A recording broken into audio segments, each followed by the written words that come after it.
welcome to the Gateway. Lauren Gardner here, the Cicerone, calling the action on Devotion Championship Wrestling. We go to the ring where King Goots is interviewing the heavyweight champion. All right, so I think this question's on everybody's mind. We see you get power from the doll. What is the doll? Josh Glade, not with the words to articulate his feelings towards the doll. However, this man has plenty of words to spread around, filled with vitriol and anger, as always, is the former DCW champion, William Cutting. Accompanied with him are Steele and Mr. Lucas, the Butcher Shop. Of course, Cutting, no doubt upset about losing his championship in a triple threat match a few weeks ago. Champion? You really think you're the champion? You never beat me, meat sack! I wasn't the one you pinned 1, 2, 3, was I? Can you put, yeah, her, not me. So you have two options here because you know and I know without me, you're nothing but trash. So I'm not wrong. So you can give me that belt back, you can join the butcher shop and we leave you alone. Or I'm gonna take that from you and I'm gonna burn your stupid little doll. Choice is yours, Glade. An ultimatum given to Glade from his former partner, William Cutting. However, this man might have something to say about that, as he beat Tom Chad to become the #1 contender for the heavyweight championship. Of course, he was also involved in that fateful three-way championship match. Coming to the ring, carrying the tag team championship title held by Antifa. You don't say that to me. You see, I'm a fighter for all the disenfranchised, poor and ugly people just like you. Now, not only... Let the man speak. Shut the hell up. Please be quiet. You are triggering me by not silencing. Now, you're a member of the Latinx society, okay? Now, I think he means Latinx. Latinx. The gender-neutral term Now, for Latinos. I beat Tom Chad fair and square. I have earned that title shot. I wasn't even pinned, stupid. I beat Tom Chad. I'm the #1 contender. I'm on a What is rematch. going on? What the hell are you talking? Finally, some music that with it always comes some order and regulation, which is what these guys need. Go back to your wife. Can somebody get his wife out here? DCW's general manager, the Sheriff, Big Papa Rob. A triple threat match.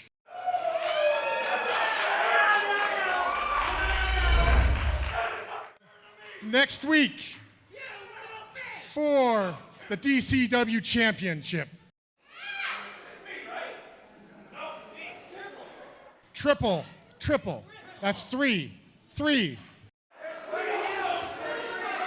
One last thing. Your little mob and your little cronies are banned from ringside. There you have it, folks. Championship match scheduled for next week, but let's look at this week as we have two championships on the line. The first, the Tag Team Championship, as Antifa will be defending it against the #1 contenders, the Idaho Wrecking Crew. And in our main event, Manny Lemons will be defending his Utah State Television Championship against Leo Wolf. Let's now go outside the Gateway where the Idaho Wrecking Crew are standing by. The outlaw Rusty Livings. James Grimm, the Tree City Giant. And together we are the Idaho Wrecking Crew. And we knew that there was only one place to go with the best opponents, with the best fighters, and that was Devotion Championship Wrestling. And for weeks, months now, we've been devoted to this place. It is our turn, our time to crawl that ladder. To climb that ladder, baby.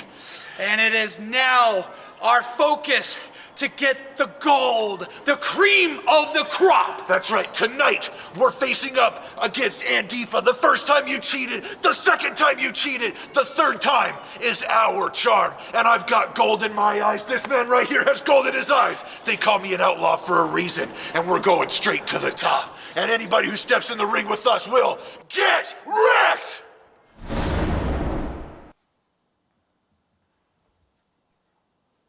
Echo. What? I didn't mean to startle you, I apologize, but have you seen Monster 9? No, I have not.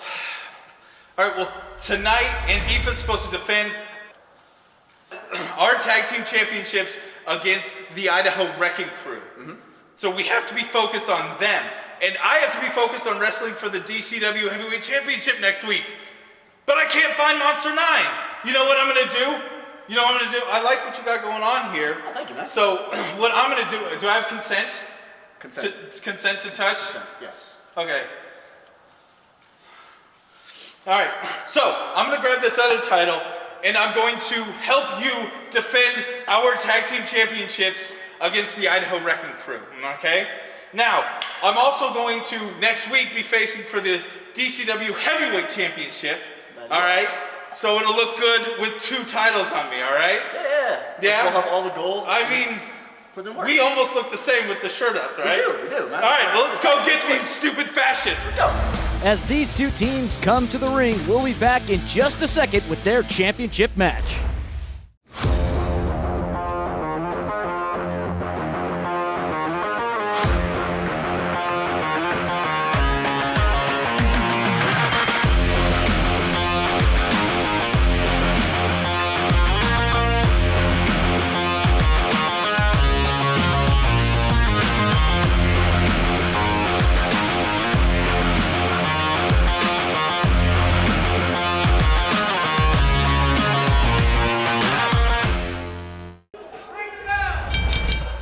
Ref Ian has called for the bell. It has sounded, and we are underway for the Tag Team Championship.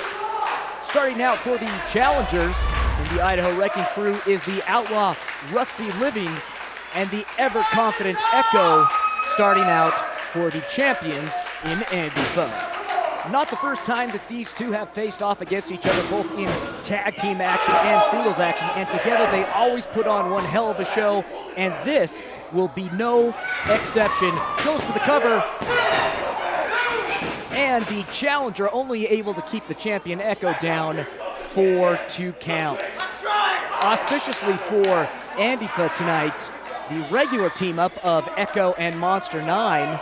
Monster 9 is, well, he seems to be AWOL or MIA. I'm not sure which acronym applies here, but the supreme leader of Antifa stepping up to fill the rather large boots of the Monster 9. Into a collar and elbow tie-up, now into a go-behind, rear waist lock. Echo able to reverse it. You saw how he was able to shoot on the leg at the same time. Reversed again by Rusty Livings. Rolls over the champion. Barely gets a 1-2 count, that is, a 2 count. And Echo taking some time to assess. What's on the bottom of your boot? Does it say your name? As always, the supreme leader of Antifa, with always something to say. Did he just reference me? Not only to his opponents, but also to the devoted faithful. The speedsters of both teams square up, and now it is Rusty Livings who shoots first into the rear waist lock. Echo spreading the grip, able to get wrist control, which transfers into shoulder control, but no, another roll-up by the Outlaw with another 2 count. And Echo has got to be frustrated. Everything that he has tried thus far has been countered and turned into a pinfall attempt. The Outlaw takes down a charging Echo with the lariat, and now an over-the-shoulder toss puts Echo in a vulnerable spot, goes for an Irish whip, but Echo is the one who reverses and comes back with a tiger knee. The Outlaw feeling the effects of that knee. Echo comes off the ropes, and again a charging Echo is met, this time with a running lariat, now into the pinfall attempt. and still only able to get a 2 count very early in the match to be going for such consecutive pinfall attempts, but that is the strategy that the Idaho Wrecking Crew has chosen to employ. Tag is made, and in comes the Tree City Giant into the corner after mocking the Supreme Leader, Andrew Sowell. Now into a side headlock on Echo. Echo able to break the headlock, getting his arm into the lock itself, and now coming back with multiple Muay Thai kicks and a couple of right crosses. Now a palm strike, followed by another. Echo looking as calm and collected and equally dangerous as always, setting up his shot. He's gonna take it. A double tiger knee, except James Grimm has caught Echo mid-tiger knee. Echo uses the positioning for a sunset flip, goes for the cover, 2, and James Grimm using those tree trunk thighs of his to power out of the cover. Echo positions himself back towards his own corner, goes for a kick, but it's caught by James Grimm, who pushes Echo even farther back into his corner.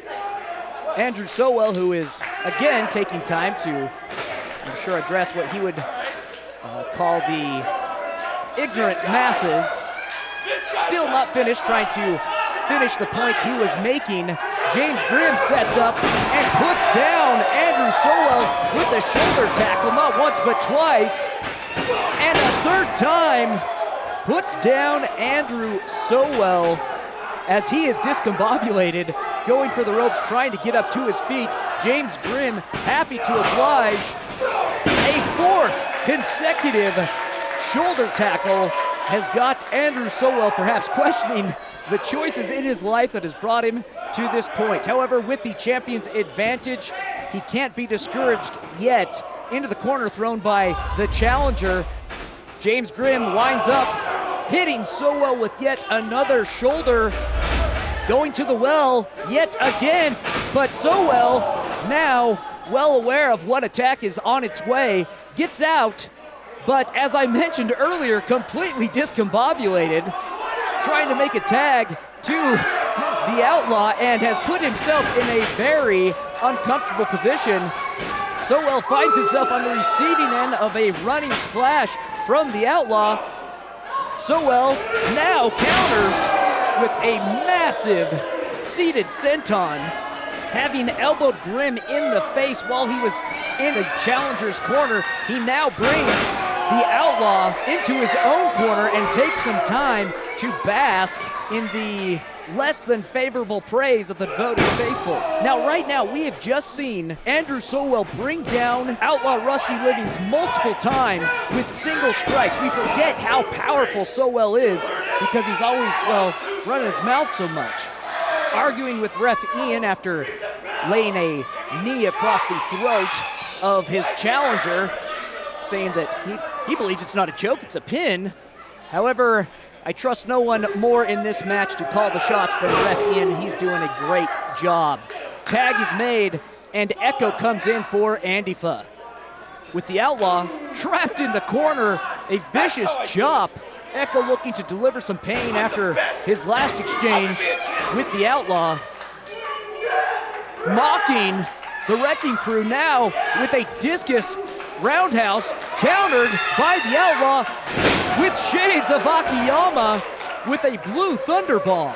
And this match continues to go on as ref Ian gives a double count for the downed legal competitors. The longer this goes on, the more I'm sure it frustrates Andrew Sowell, who is taking some time to again engage with the devoted faithful. He thinking about his match that was made for next week, but so engaged with the devoted faithful, he misses Echo's tag, and James Grimm, who is tagged in, rushes in, throws Echo off the ropes now into a black hole slam. Echo realizing he is in trouble, trying to escape the grasp of Grimm, tossed into the corner, comes out only to be met with a shoulder, followed by a second.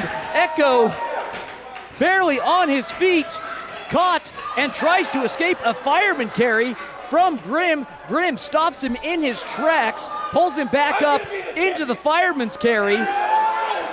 Now used as a weapon against the palavering Andrew Sowell. Sowell knocked off, able to come back. The Outlaw says, go it again, this time using Echo as a battering ram. Carries the featherweight back into the corner, tags in the Outlaw, who rains down with an elbow. He goes for the cover. 1, 2, and that's it, folks. The Idaho Wrecking Crew are victorious. Ladies and gentlemen, your winners and new DCW Tag Team Champions, the Idaho Wrecking Crew. Congratulations to our new champions. We now throw backstage to our main event competitors. Manny, last week was a precursor of what's gonna happen tonight. I'm gonna be the next television champion. You're lucky I didn't take you out last week, but I need you in this match because I need to be champion. Manny, we don't like you. We don't like your wife. We don't like your family. We don't like anything you stand for. We have a combined experience of over 35 years in this business. Our roots run deep in Utah wrestling. You've been here, what, for a flicker? He's just a flash in the pan. Tonight, Leo Wolf is going to become the Utah State Television Champion. There's nothing you can do about it. Tonight, the Lemons get squashed. Wolf and Psycho, there's no secret about our past, there's no secret about our history here at DCW. Or the fact that you two clowns have been chasing me week in and week out. Sure, you got it done last time with me and Rekka. But this time, Wolf, if you can get it done, not only will you become the new Utah State Television Champion, but you will put an end to the lemonade stand once and for all. All gas, no brakes, baby. With the challenger and champion making their way to the ring, we'll be back for the Utah State Television title match, our main event, right after this. I tell you right now that unless you get over your lazy habits and come up to the standards I set for this class, many of you will have the pleasure of repeating this course next semester. The vast majority of behavior problems in the classroom involve minor breaches of discipline. These incidents frequently originate in the classroom situation itself and are within the control of the teacher. Disciplinary problems in the classroom are symptoms of underlying weaknesses in total learning situations. 2 detentions, 3 detentions. Leave this room and don't come back until you're ready to apologize. It's a long way to the end of the term. Mass punishment is a dangerous weapon. The following match is for the DCW Utah State Television Championship. Welcome back. This is our main event as our senior official, referee Jack Trades, holds up the gold. This is for the Utah State Television Championship. Manny Lemons, the champion, defending against the rival and bane, even thorn in his side, Leo Wolf. Strong words from Lemons right before the commercial break, saying that were he to lose, the lemon stand would be closed. And while I don't know exactly what that means, it does imply some severity as Manny Lemons and Leo Wolf both come out of the chute extremely aggressive. The makings of this match has been smoldering for 3 months and change. It all started when Wolf and Psycho aired grievances with DCW, claiming that they were being overlooked for all of their experience. Manny Lemons met them in an open challenge in which Psycho low-blowed Manny Lemons after taking out the official. A few weeks later, Manny met up with Leo Wolf again, and this time Psycho interfered yet again, making it 2-0. A great power slam by Manny, goes for the cover. Wolf kicks out at 2. Then 3 weeks ago, the two met up in the final match for the inaugural television title, in which Manny came out on top, earning the title that is on the line today. And then last week, Manny agreed to give Wolf another shot at the title if Wolf and Psycho could beat Rekka and Lemons in a tag team match. Needless to say, last week ended on a horrific note as Psycho had chained Rekka Tehaka to the ring post after the official had been inadvertently taken out in the ring. This allowed Leo Wolf and Psycho to win the match. So for Manny, obviously after what we saw before the commercial break, there's a lot more on the line here than just the Utah State Television title. As action has spilled out of the ring, referee Jack Trades is doing his absolute best to get these two back into the ring. With Manny incapacitated on a chair, Wolf taking a long jumper's approach, but Manny able to get out of the way, and Wolf loses a one-on-one with the wall of the gateway.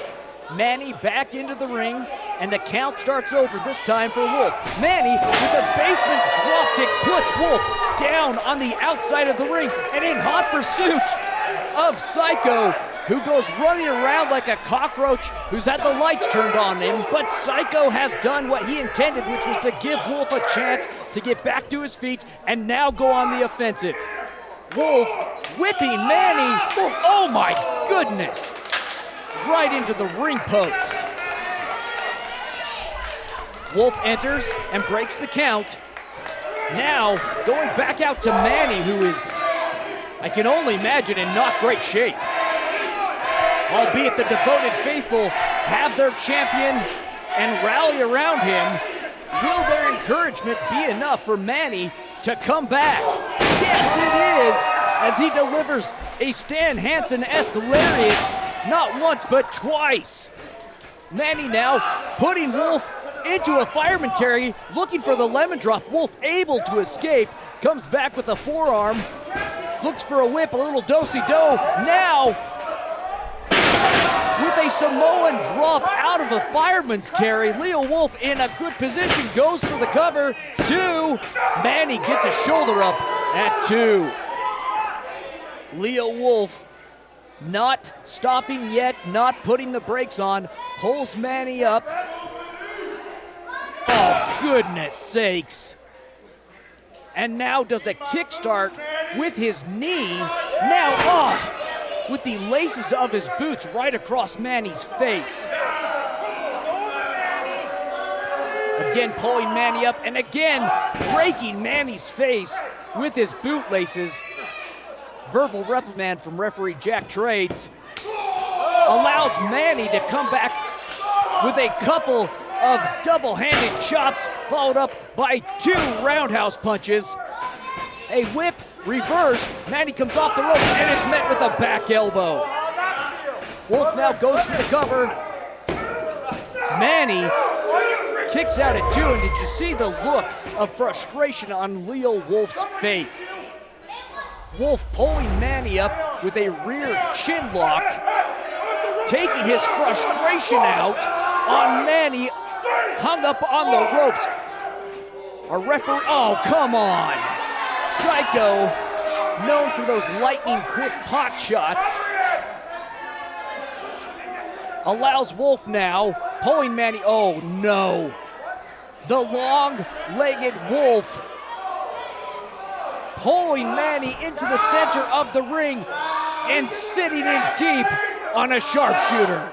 Infamously, one of the most devastating submission holds in all of professional wrestling, a hold that made Stone Cold Steve Austin pass out at WrestleMania 13.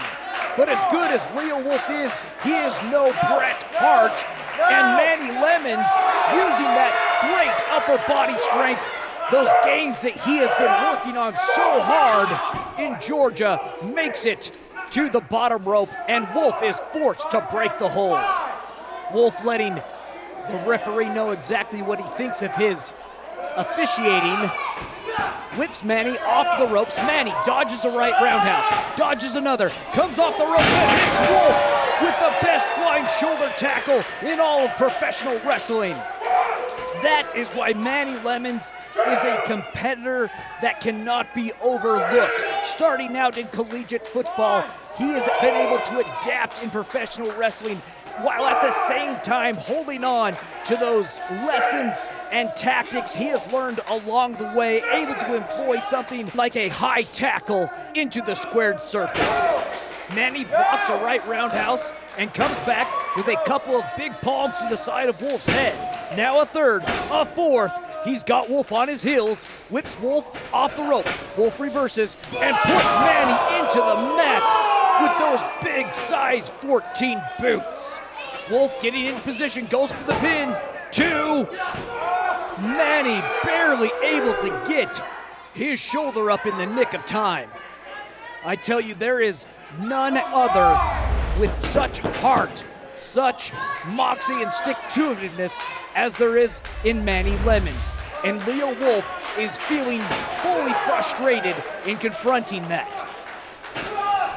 Throwing Manny into the corner, followed up with a big lariat. Wolf lifting Manny up onto the turnbuckle. Oh. Wolf continuing with those cast iron skillet palm strikes, now looking for the superplex. But Manny holds on tight.